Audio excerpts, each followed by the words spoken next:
Good evening and welcome to the Monday, January 23rd Muscatine School District Board of Education work session. Madam Secretary, can you please take roll and help us determine the quorum, please? Sure. Director Connard, Director Cooney. Here. President DeBeat, Here. Director LaRue, Here. Director Morgan, Here. Director Phillips, Here. and Director Scherer. A quorum is present. Thank you. Our next item is the Pledge of Allegiance. Can you please stand and let's recite the pledge together.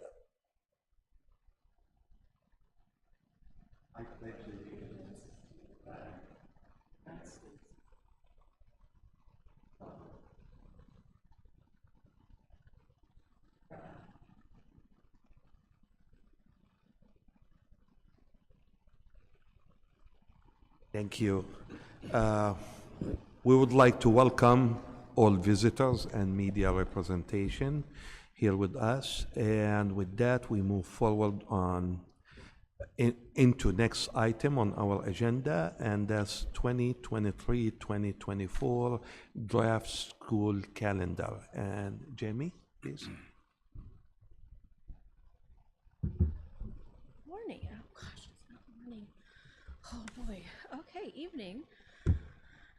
We've got the calendar up somewhere. We have it in front of us. Okay, good. Everyone has a copy. Okay, so essentially it looks a lot like this year. We kept the same Thursday early out, Friday PD schedule that we had for this school year. The main difference is we went ahead and moved the semester break before winter break. And so that was based on the feedback we got from the survey of students, staff, and parents.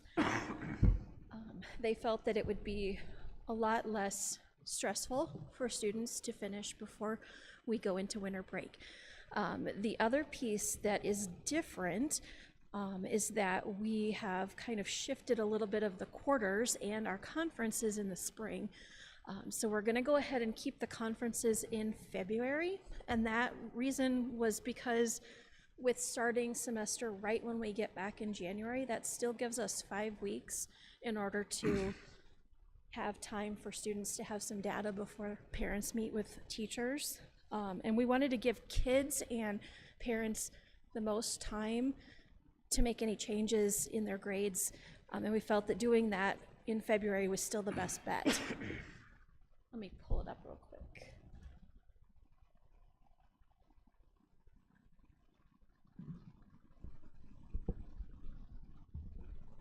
So then the other piece to this calendar is that we will have a consistent start date for pre-K 12 across the board, and that first day of school for kids will be August 23rd. And so this year we had a little bit of confusion on who goes when and where, so we wanted to clean that up for you guys. And then also with winter break, it's going to be still almost 2 weeks long. It's just going to start in the middle of the week and come back in the middle of the week.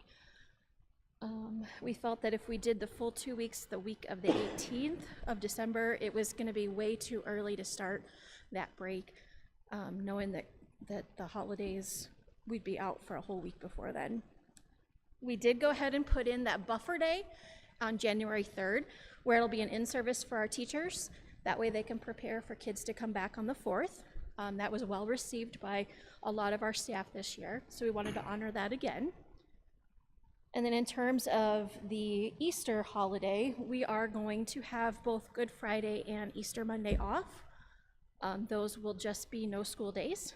That way we can make sure that everyone who has obligations on those days can meet them. And then we still get out before the end of May. So we were able to get this calendar in and looking at meeting all of the things that parents and students and staff really wanted to have in a calendar. We couldn't meet everybody's requests and still make our statutory hours requirement, but we were able to hit a lot of those key items. Any questions? Yep. I do have questions. the January 3rd in service, then those are, so is that, that day, is that just a day for teachers to prepare? That's not something that they're going to be, that's not we're not bringing somebody in and having them sit, because that would be, Correct. all right. They'll have a day for being in their classroom, preparing for kids Get ready to come for back. the next semester to start. Good job. The transition days on the 21st and 22nd, are those the new Muskie days for like 6th graders and 9th graders? Is that what the transition days? Yes, Okay. and then we're also looking at those for our preschool days. They'll do, they need to do home visits as required by the preschool requirements, so that we'll make sure that those days are available for our preschool teachers to get their regulations in. And with the disparity of first semester to second semester, and I mean, there's 13 days, it's 10%, 12% more in the second semester than the first semester. Why do we even have, the only place that really needs semesters or quarters or anything else would be the high school, maybe? Yes, and so along that line, we also looked at our fourth quarter's heavier anyhow, because that's when our ISASP testing window occurs. So we can pull out 5 days for potential tests that's going to take away from classroom time. So we wanted to be able to absorb that and not short third quarter. And then in addition, with students, seniors graduating early in May, right before Memorial Weekend, we know that they lose time as well. So we wanted to really bulk up that fourth quarter to make it as equitable between third and fourth as we could. That still doesn't go between first semester and second semester, though. There's 13 days difference, Right, and when we talked to administrators at the secondary level, they felt very strongly that that was not enough of an issue to warrant coming back from winter break and finishing out first semester. So that was one of the big takeaways that we got from our administrative staff and the survey results as well. So just to express my opinion, I would be all for getting rid of semesters, quarters, conferences, grades. I'd be that would be my whim if I had it. One, I think with Power School, we have the availability. I think we need to teach our parents how to be more involved in grades. If they're finding out when you talk about conferences, this gives time for us to get data so we can talk to teacher or talk to parents about grades. If that's the only time that they're finding out about it, then that's shame on them, shame on us. With the availability that we have, there should never be any surprises with that. So I'd almost like to see if we could, I don't even know why we have that conference week for one, or conference weeks, one in each semester. And again, if the administrators and the teachers are not worried about the 13-day difference, then I'm not going to worry about it. I'll be frank with that. But this just tells me if there's that much of a disparity between one semester and the other semester, there's really no reason to have semesters. You know, we have 1,080 hours that we need to fill for the year. So, I don't know. Well, I think, thank you, Mike, for all these remarks. And I think what made that disparity now is moving from ending the first semester after the break, the winter break, to like ending that semester before the break starts. And as you said, what counts at the end is the number of hours and so on, regardless of what we call first semester, second semester, or quarter or whatever. But I myself, as a person, I really like the idea that the school ends the first semester, or whatever we want to call it. It doesn't matter, before the break, and then start new after the break. That's something that I would like to share with you. I don't know if any other board members would like to ask. I have a comment and a question, if you guys can hear me. I do think that the conferences being in February are really great. I think some of that came from a survey that was done a couple of years ago too, where March conferences felt too late, like we didn't have time to put in interventions if that was necessary. So I like them still being in February. The question that I have too goes back to Mike's with the transition days. So for elementary school, Muskie Connect days, where we were just dropping in for teachers, is that maybe a no, or what does that look like?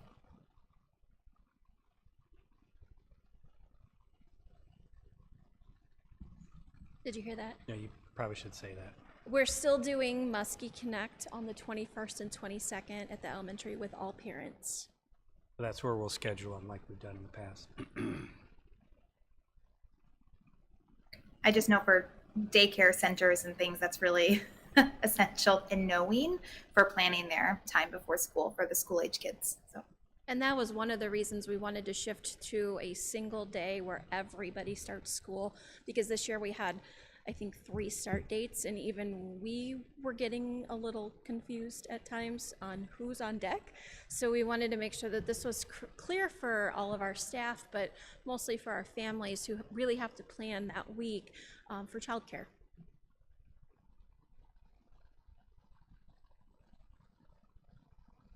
Anybody else have any questions? Yeah, as the calendar, I'm happy to leave that to respect the wishes of people that have an input and it affects the most.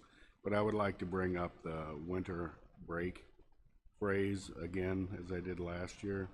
I feel like it should be Christmas holiday or possibly even a religious holiday, as there are 7, 8, 9 holidays besides Christianity that celebrate something similar in there. Hispanic, Catholic, Christian, Buddhism.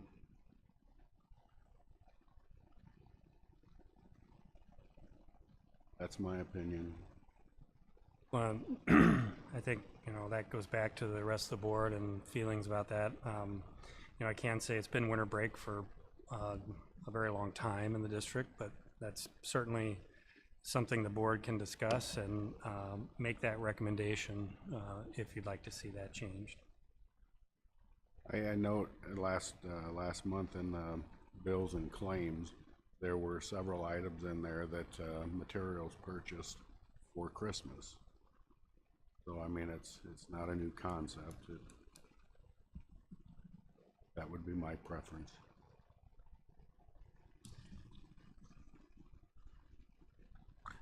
How board members feels about that? I would support it either way. I do think instead of a Christmas holiday that we should be mindful that it's a religious holiday, like you said, Ken. I think that that's great. But I would support it either way.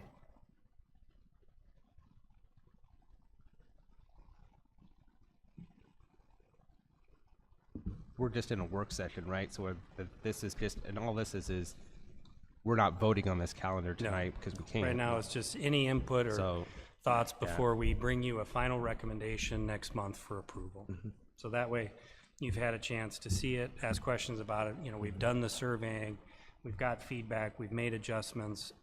This is the last, just kind of get it in front of you before it becomes a final vote. And again, that night, you'll have a chance to have that discussion again. I would All I point can out if add we didn't to- have semester finals, this wouldn't be an issue. So there's really no reason to have semester finals either. All I Just can throw add that out too there. is that, is that there's a lot of moving parts that has to happen to put such a calendar together. And so I commend you on everything that you're doing to try to be able to help all those parts, come to a reasonable solution. As I see it, as it is right now, I don't have anything major anyway that I would be opposed to.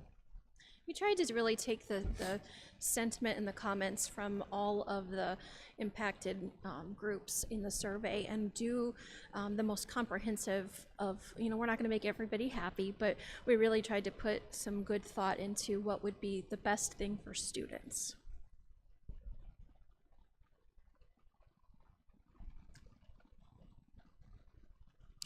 Anything else? Anybody?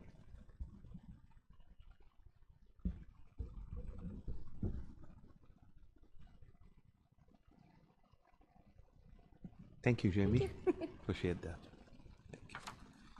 Okay, moving forward with our agenda, our next item is the desired daily experience results. And my understanding, Clint Well, will as you be- can tell, I am not Tony. Yeah. Tony isn't able to be here tonight, so I'm going to pinch hit on the presentation.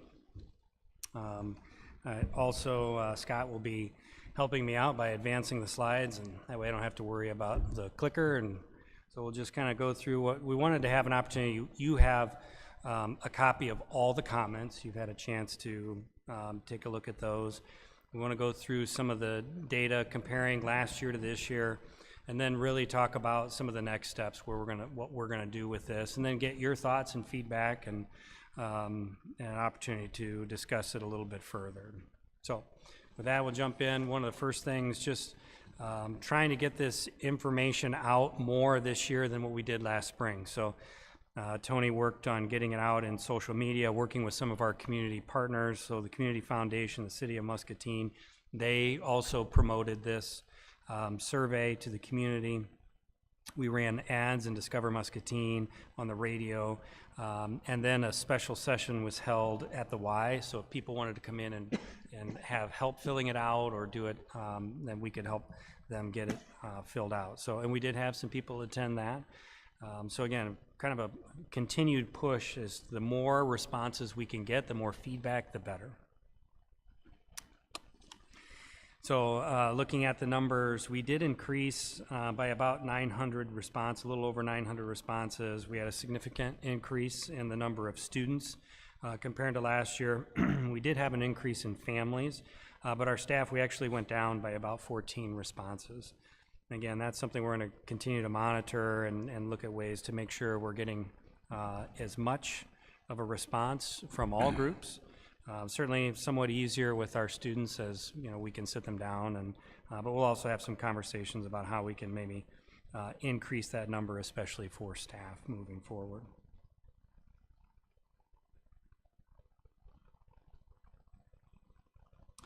So, and again, some of Tony's comments about what worked well.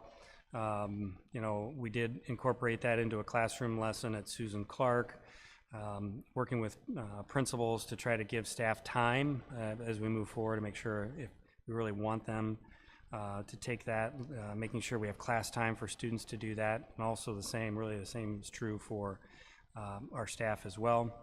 And again, as we continue to do this each year, hopefully we'll get some more consistency in those responses. So just from a goal standpoint, what Tony has put in here for us is really trying to get to that 2,000 level.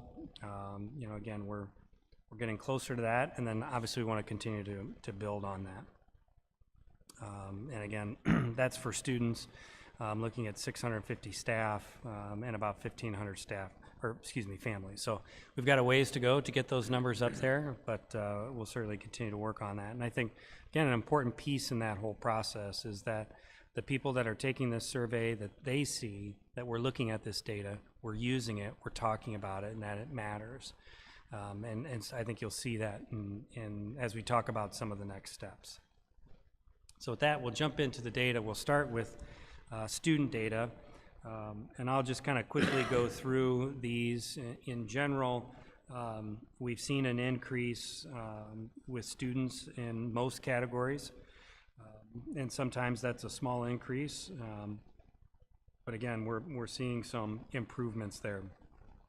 So what you'll see for each one of the questions is that response rate, as well as at the bottom, is the results for this year of agree and strongly agree versus last spring that was agree or strongly agree. So feeling safe physically and emotionally at school, opportunities to collaborate with others in my classroom and community, staff know me and care about me, and I'm celebrated for my hard work and my accomplishments. And as you can see, we've made some small increases there, but again, some increases. Go on to the next slide. And again, what we're seeing here are those results, each one of those questions, and then the rate from last year, or excuse me, this fall from last spring. And again, in each one of these, we saw some growth in those responses. Jump to the next one. Again, you can kind of see how it compares to the previous year, seeing some growth there in our responses. And again, we had a significant increase in the number of students who responded, and we're seeing some growth in those responses as well. And then on this, as we look, so one of the things we've had an opportunity to do initially as an administrative team is review all of these comments from staff, from students, and from our families, and then just create some general themes that we heard from those responses. That doesn't mean there aren't individual comments in there that we don't want to pay attention to, but as we start to kind of collect some of those pieces, some of the things from students, there were a number of positive or neutral responses, like I have nothing else to add to it, that students enjoying school. There was some comments about additional security, students wanting more challenging work, longer times for breaks and socializing built into the day. Then that kind of ties in with the more recess, longer lunch, after school opportunities, academic clubs and activities, and then just more opportunities for fun.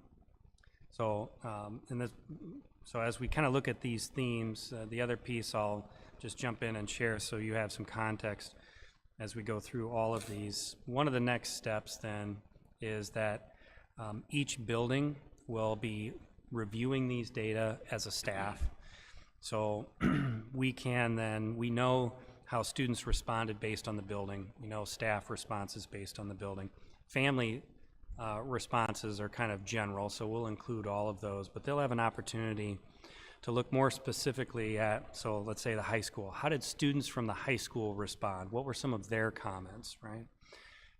So each building will have a chance to look at that and have some discussions as a staff. Okay, our students are saying these things. Is there something we can do to help make some improvements there? They'll do that same process for staff and for families as well. So again, it'll be important. We're gonna do some things on the district end, and we'll talk about that towards the end, but also at a building level. So with that, we'll jump into the family data. And one of the things, we did have an increase in the number of families, but one of the pieces is a number of our categories went down slightly from the previous year. So as we look at, some of these first questions, I agree, I trust with the people who are responsible for my children's learning. Last spring was at 85%, and this fall was at 82%. So we saw, it's still a strong response, but it's just slightly lower than where it had been. So as you look at a number of these questions. Now, on here, one that changed more significantly in a positive direction is I am welcome and invited to be a partner in my child's learning and know what's important to their success. So, there are some positive opportunities in here as well. Next slide. So, some of these, the current year did not get included on those, so I'll talk through those. I have a voice and my input is valued, and that's a family response. It was at 67.3%. You can see last spring that was at 68%, so again, a slight decrease. I'm well informed about what's going on in my child's classroom and school, as well as the district, and it goes on from there. Last year was 71%, and this fall was 68.5%. I hear consistent message from staff, the school, and the district. Last spring was 73%, and this fall was 67.6%. And then I feel supported and know how to access resources and information was at 75% last spring, but this fall did increase to 81%. Skip to the next slide.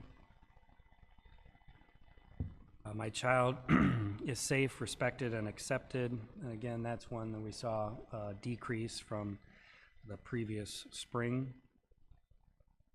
My child is excited to come to school each day, and I know it's important to their success. That was at 64% last year. We saw a small increase to 67% this fall. My child has the same opportunities and resources as students in other district schools. Last spring, that was at 74%, and this fall was at 71%. And then I'm confident that my child's teacher knows and cares about my child and supports their growth as a learner. and that was 77% last spring, and 80% this fall. Then finally, our last two, my students will be prepared and ready for each step in their learning. It was 77% last spring and 78% this fall. And then the last question, my child is celebrated as an individual for her or his accomplishments, and was at 70% last spring and 69% this fall. So some of the family comments, and again, you'll see that in some of the responses as well. Behavior in classrooms was a consistent comment. Lowering the bar because of some kids when we should be raising the bar. Kids not being challenged, kids not being supported academically. And another consistent response in those was more communication from teachers, more positive communications, more about academics. There were several comments about following IEPs, 504s, et cetera, and some comments about resource allocation, equity amongst schools, to make sure that what we have in some schools we have available for all students, and then addressing the issue of bullying was another comment. Then we'll move into the staff data, and again, we'll give you some time to talk more about comments and results and next steps. So on staff data, generally, we saw some increase, even though we saw a small decrease in the number of staff responding to the survey. Feeling safe physically and emotionally at work was 79% last spring, at 84% this fall. I have a voice and my input is valued was at 59% last spring and is at 68% this fall. I make a positive difference every day in the lives of students and families, and that was 94% last spring and 96% this fall. My diversity and uniqueness is recognized and valued. 64% last spring and 65%, so about the same this fall. I enjoy coming to work each day, and I know it's important for student success. That was 84% in the spring last year and 86% this fall. I have the needed resources and professional development to do my job well. That's about the same as it was last year, 67% last spring and 68% this fall. And then I am seen as a professional and trusted to take risks and be innovative. That was 67% last spring and has moved up to 74% for our fall survey. And then I'm a learner and am provided honest, effective, and consistent feedback.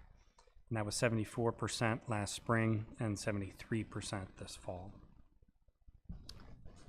Jumping to that next page, I believe all students are capable of high levels of learning and have the knowledge and resources needed to help them succeed.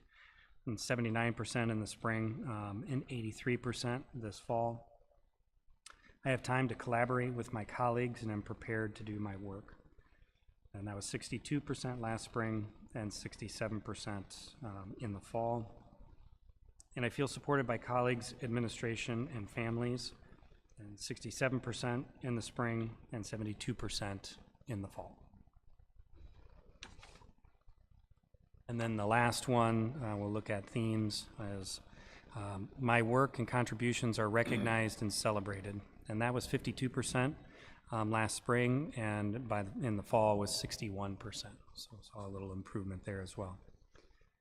So some of the themes from staff comments, communication and transparency, visibility, teacher voice in decision-making, more time for collaboration, more professional development opportunities, better pay and recognition, and professional development for support staff. So again, I want to talk a little bit about from last spring, some of the things we did last year, transitioning into this year before that survey. So as we looked at the spring results, we did create, because even think about that, recognition and celebration and then some of the comments from last year. We created a district social committee to look at more district-wide events for staff to get together and kind of grow that kind of district feeling. And additional steps are being implemented this school year as well. So we had an end of the year all-staff lunch at our super in-service this year. We served breakfast for everyone. We did have a family tailgate event this year, although it was pretty cold, and that maybe hurt some of our turnout. And we'll have some additional activities yet this school year. So some additional actions that have been taken based on the themes from last year in the survey. We have tried to be more visible in the buildings. I know we still have comments about that, but there was significantly more comments about that last year. So we have seen some changes in that. There's been an effort to decrease the number of after-school meetings. The adjustment of the school calendar, similar to what we're proposing for next year with the early outs, like we'll have at the end of this week with Thursday afternoon early out, followed by Friday as the professional development day. Allowed more time for staff collaboration, although that continues to be a need for improvement. A focused professional learning around social emotional behavior supports for students, and that includes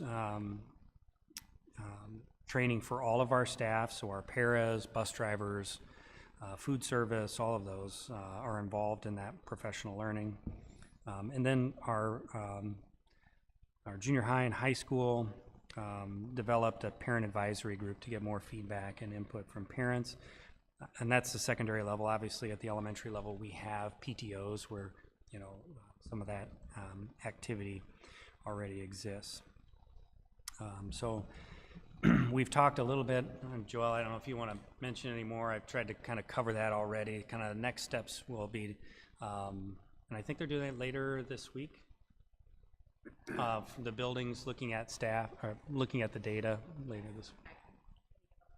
Back on that. So at every building, they will be taking all of this feedback that they received specific to their building, and then also looking at the district. And they have some of them are starting with their building leadership teams and then going out to the whole staff, and some of them are just going directly to the whole staff right away. But basically, the building teachers and staff members will be in teams, and they'll be able to, in table talk, through some of the feedback, and then based on that feedback, they will set some goals at each of the buildings that they would like to focus on, as well as give us feedback here at the district office on things that we can also do to improve and better meet the needs of staff. So that they are all planning on doing that this Thursday at their buildings. Does that feedback include the comments? Yes. Or is that just these? Yeah, we are, it's all the comments in order to be transparent.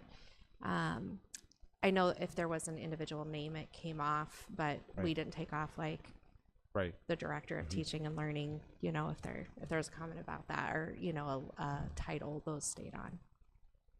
While we were on this page area, I don't think we're actually that far down, but just as when we get to about the creation of parent meetings, secondary and parent advisory, can you make sure that you explain out what that means and what is the intentions of those? Yes, both the high school and the junior high have created parent advisories. They send out information and an agenda where they, you know, one, they're presenting information to parents who attend, but also an opportunity for them for parents to ask questions. You know, what's happening. I know the high school, there was some attendance questions, so they kind of went through how are tardies, and, you know, as we did some changes to attendance this year, there were some questions around that. So it's an opportunity to both provide information, but also get feedback and have conversations about things that parents bring to the table. And then I would say, just to add to that, at Susan Clark, they actually have parent groups that, you know, he kind of brought up that are more heavily involved in setting goals and looking at data of their building, giving feedback, and being a little more integral. So they kind of have a parent advisory team or a parent leadership team also at the junior high. Thank you. And as we are looking into the data or the information, I took some notes, and one of them is that's great that at Susan Clark they decided to do this as if it's a homework assignment in class to encourage students to participate more. So that is something to learn from, and perhaps clone the same experience at the high school and other schools in order to get more feedback. One of the things, as I read usually research and so on, we know for sure, and I spoke about that at least 4 years ago, that it is important to give students what I call some time to shine during the day. I spoke about that at least 4 years ago, and I know we do have some time. I don't want that time to be part of lunch, because usually lunch, most probably kids get together and joke and talk and socialize. It's good to have time for students to do whatever they wish to do, what they like to do, because research is showing us that when we do something like that, students becomes much better in every aspects of the educational process. The other thing is, I noticed from the feedback, students and parents, that kids are not being challenged enough. Perhaps maybe that's something to think about. What can we do as a district to perhaps maybe challenge the students, creating, different classes, adding, and so on. So I'm not going to decide what will be the solution, but that's a good thing to think about. And the last point that I would like to mention is there a way that we can have a copy of this to look at it as a board? If you can. Yeah, we can get you hard copies of everything. Okay. Thank you. Good job. And just, again, I want to open this up to conversation, to questions. One thing, obviously, we're not bringing the actions, here's how we're going to address all these things. Those are next steps. As we get more feedback from the buildings back to us, starting to pull those pieces together. So you'll have some building level action steps, and you're going to have some district action steps. Again, but that's why it was important also to show there were a number of things last year based on this survey that we did. It didn't, it moved the needle in some ways, but we still have a lot of work to do, and we know that. So I can also tell you, both for directors, for myself, for our administrators, you do read these, and there's some tough comments on there, so, there's real feedback here. They're telling us how they feel, and that's good. That's hard to hear sometimes, but it's good. And then how do we take those things and use them to help us get better, right? In a variety of ways. A great information for sure, and great feedback. And as you mentioned, Clint, we're seeing changes from last year to this year. So definitely things are working much better. So I thank you. have a couple more questions on. One is when it talked about the students, when it's is that a breakdown? Because I try to think about it, when students have more than one teacher, sometimes they don't get the same response on how they feel that they've done with one teacher, to a next. And so when these students are taking, the survey, they're looking at all their teachers in a whole, which on one hand, okay, but on the other hand, it's almost be nice if there's a way that they can do it by, subject or whatever that they're at. So because otherwise it almost is like there was still quite a bit of an area, if I remember there, that the students didn't feel like they were getting the help or the cooperation or whatever that they needed on. And then along with us, and who does, I noticed that this is age 3 through 12. pardon me, classrooms. So did we get very many from the grade school, especially when you're talking third grade on, you know, did any of those kids, Yeah, we're Yeah. getting responses from them, and, you know, again, I think this is the second time we've given it. And we certainly learn, you know, each time how to do that a little bit better. But we are getting, and so how they respond at the elementary is going to look different than how they respond at the junior high and high school, but that's, again, part of the reason, you know, they're going to look at that more specific to their building, right? You know, and maybe at the elementary, it's more about recess and lunchtime, and are there things they can do to, you know, address some of those issues. But again, we continue to monitor the number of responses at each building and each level.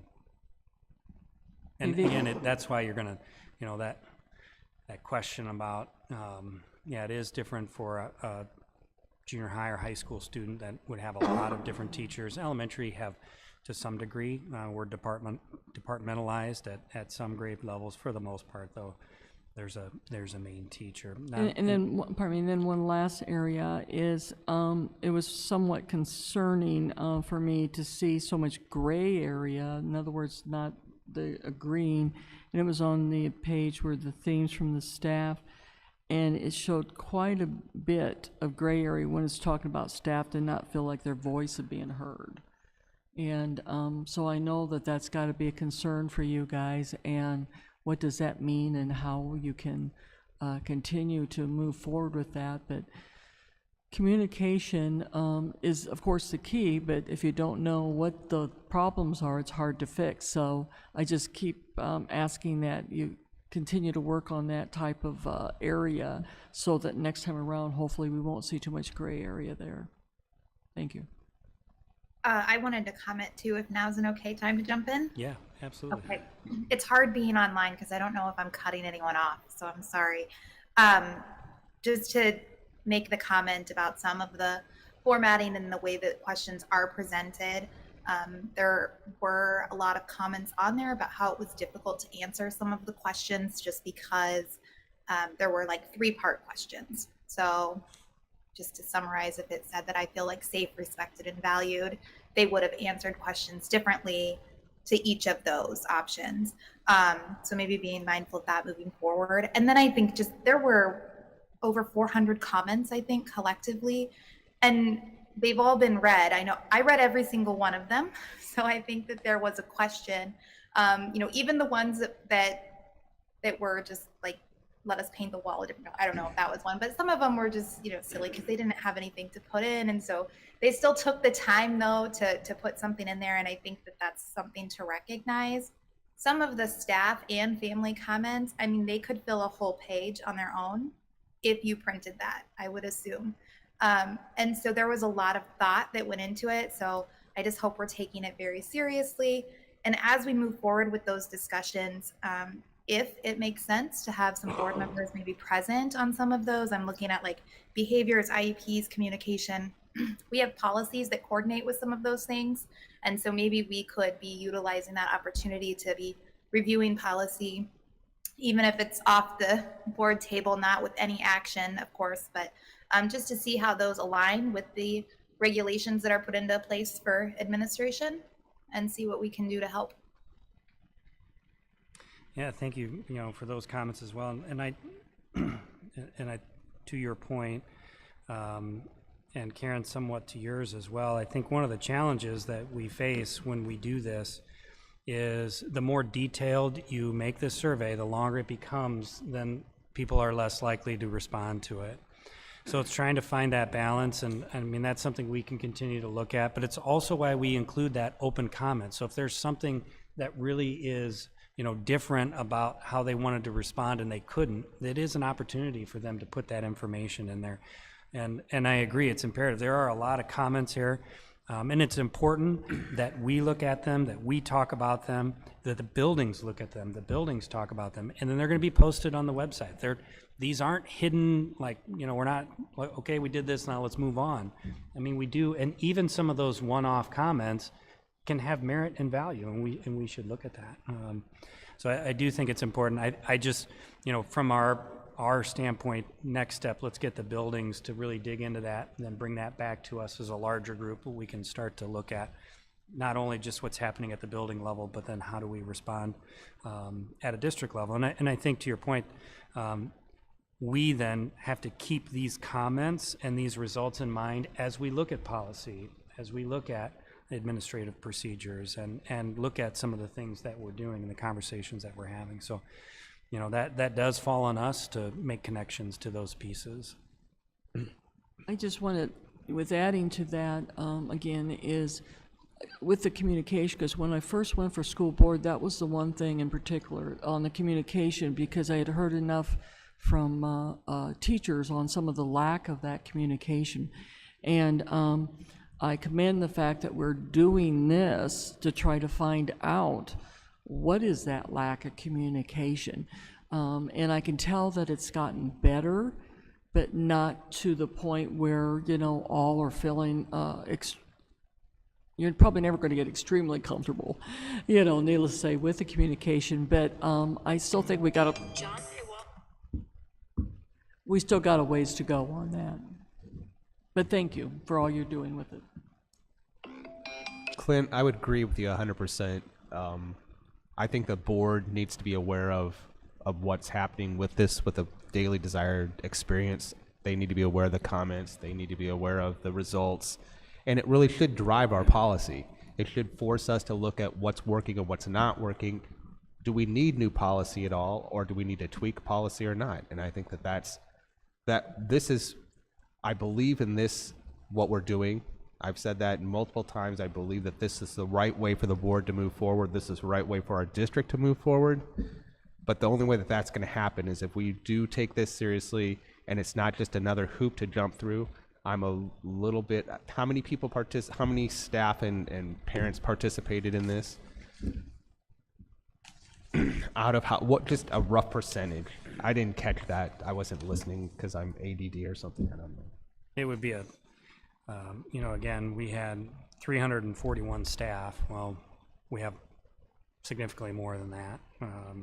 So from that standpoint, I think that we need to figure out somehow to make sure that every single person is taking this, whether it's just here, you need, it's part of, like, even if it's the same thing as you have to watch the bloodborne pathogens video every single year, you have to complete this survey. It's a click. You click on it, and all we get is that you completed it. We don't know who did it.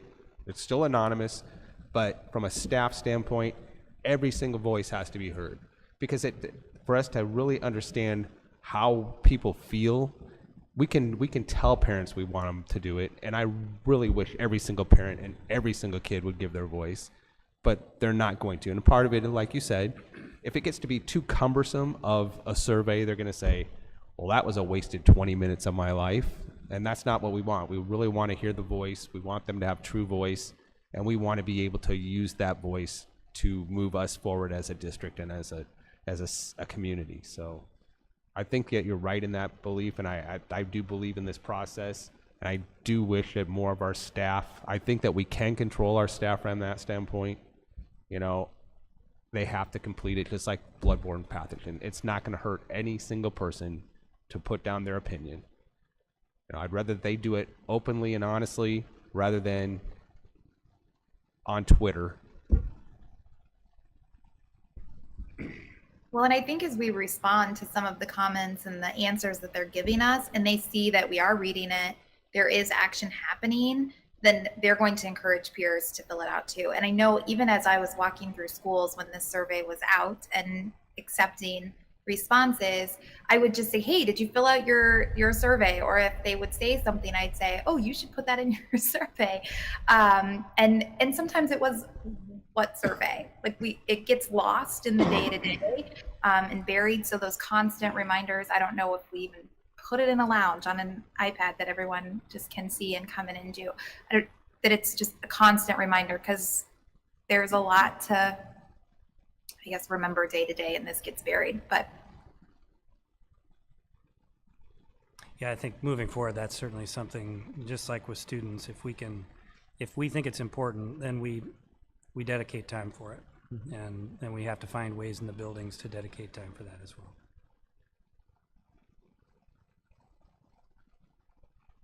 other question?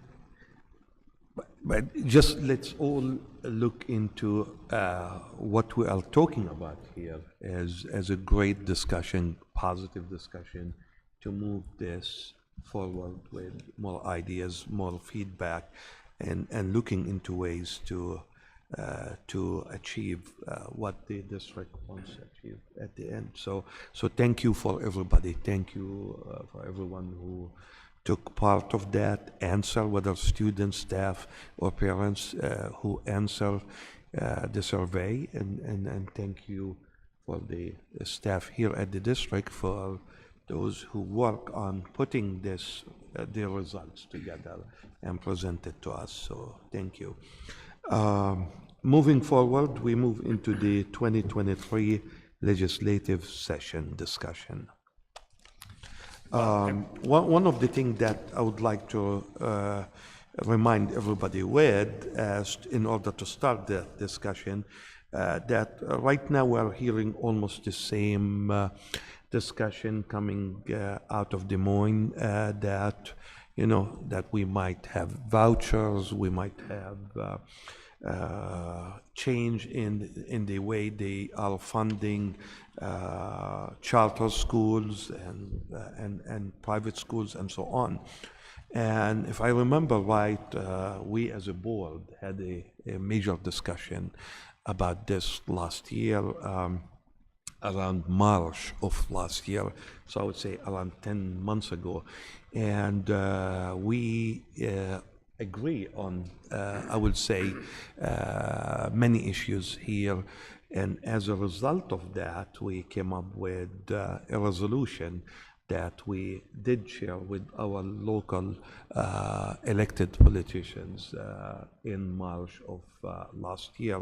So the idea now that as we are hearing the same thing, so we thought like it's good to put this as an agenda item, to have some sort of a discussion and get your feedback on that, because that feedback and this discussion going to guide us as a board again to what would be the next step for all of us. So we'll open that for discussion, and I assume all of you received the copy of the resolution from last year, from March of last year. So we'll start that discussion. So. Yeah, John, and we got this on there just because we do know that education funding and schools are going to be a big focus of this legislative session. Clearly, the vouchers or educational savings accounts, as they're being framed this year, is something that's been a priority for the last couple of years, but hasn't passed. And so certainly there's been some movement to change some committee structures, some legislative rules to ensure that this moves as quickly to a vote in the Senate and in the House as quickly as possible, which really could still happen yet today. I have not heard that it's happened yet today. So again, wanted to get this back in front of you, that resolution from last year, because as it's currently being framed, all of the points, at least as I see them, still relate to what you as a group signed last year. You may not have enough time to get something reapproved for this year, but again, if you just look at this, and it's been less than a year ago that you agreed to this, this is still something that I shared with staff. You can share with legislators or community members, because I still think the points are valid, but at least wanted an opportunity for you to discuss that, and really any other questions you have around the session, and that might be an ongoing discussion for the next several meetings as well.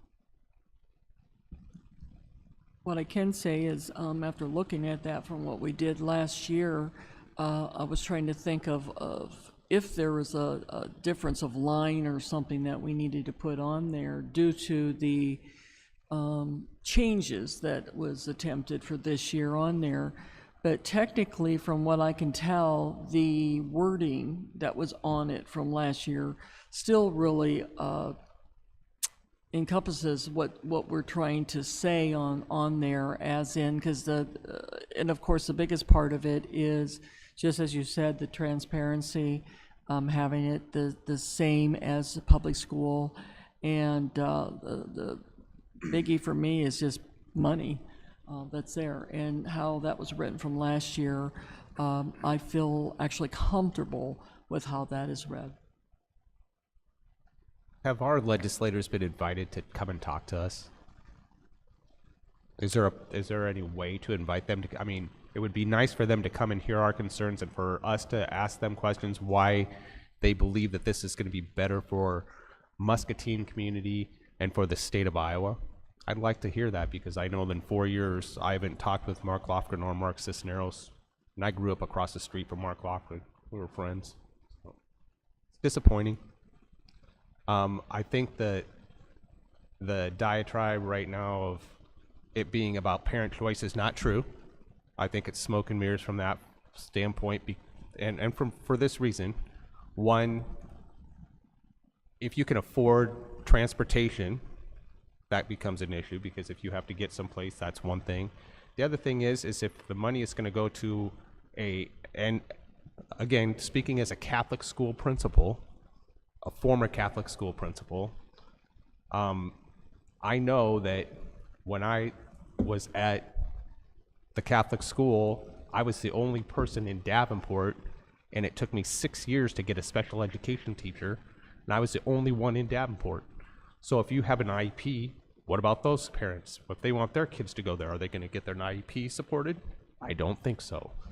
How about if you're a behavior kid and I really want my kid, or what if I'm not a behavior, well, I don't have an IEP, but I just want my kid to go there? Are we going to tell all of the non-public schools, if a parent says they want to go to your school, you have to accept them? That's not going to happen. Because I can tell you, as a Catholic school principal, if it wasn't a good fit, I was able to say, nope, your son or daughter will not fit in this environment.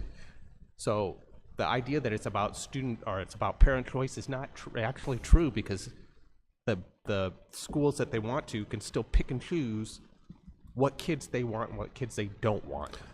So until that becomes a reality, if a parent says, I want my kid to go to Dowling, and here in Muscatine we have to ship them to Dowling, great, let's pack them on a bus and send them 4 hours. Well, and that's the point here, Mike, is, when private and charity schools are not held to the same standards as public schools, there's a problem. Hence, we say at the end, we are talking about tax dollar that should be used for public education. So as far as charity and private school or non-public schools are not held to the same standards, that's a major issue for us, those of us who are in public schools and serving on the board of public schools and so on. So I definitely, the points that you're bringing, Mike, is definitely well taken. I would agree with you, John. If Iowa taxpayer dollars are going to be used to support non-public schools, then those non-public schools should be held to the same standards as public schools across the board. That's financially, that's academically, that's socially, that's everything. Yeah. Across the board. If you're going to use Iowa taxpayer dollars to support that, then follow the same rules as everybody else. I get worried when I'm told that there has been surveys done that said supposedly that how many percentage of folks that do actually agree to the vouchers. I received an actual telephone call, and the way they started wording it was interesting because it made me think how they were saying it. And says, and then about, and of course you are want people to have choices, and tried to be able to do that way. And as soon as I said, well, I'm on school board in my area, and I would love to have a conversation with you about this, they hung up on me. didn't even say thank you or anything. They just hung up on me. And then later I tried to go back and actually call the number because I thought, well, I want to have that conversation. And it was apparently it's a type of number where all they have to do is they can call out, but you cannot call back in to them. And the place that was actually saying that it was through, I found out by looking it up, is that was not even somebody from the state of Iowa that was actually making those phone calls on behalf of. And so that would become frustrating to me. Well, then I try to think about of all the people that do not actually know or understand what this is about the choice vouchers, and then suddenly they say, oh, yeah, choices sound great. So words do matter.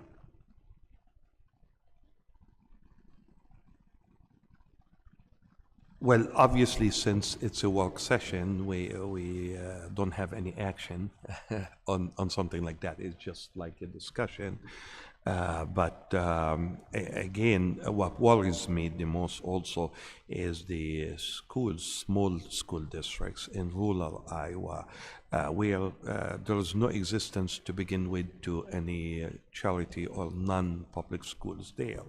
Those are the ones that are going to suffer the most, obviously, because basically if the voucher system end up implemented, the money will be taken away, obviously, because there's no other way to support the non-public schools except taking away this money that could be used for public education. And this is something that we definitely, as you mentioned, Mike, did we invite our local politicians? Let's remember that, and I assume this year is the same, we do have legislative sessions that starts usually in February, and first Saturday. So it is important also to be there and share our opinion with our local representatives. That The problem with those, John, is that you're in a public forum, you get to ask one question, and they're screened on, and they're ordered on who gets to ask the question and when. And there's a time limit. It's like 1 hour.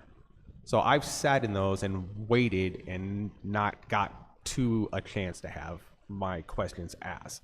So if they want to come, if this is going to be about talking about education, wouldn't it make sense that our elected officials would come and talk to the other elected officials that are our sole purpose is to represent the school board and represent the opinion of our school community.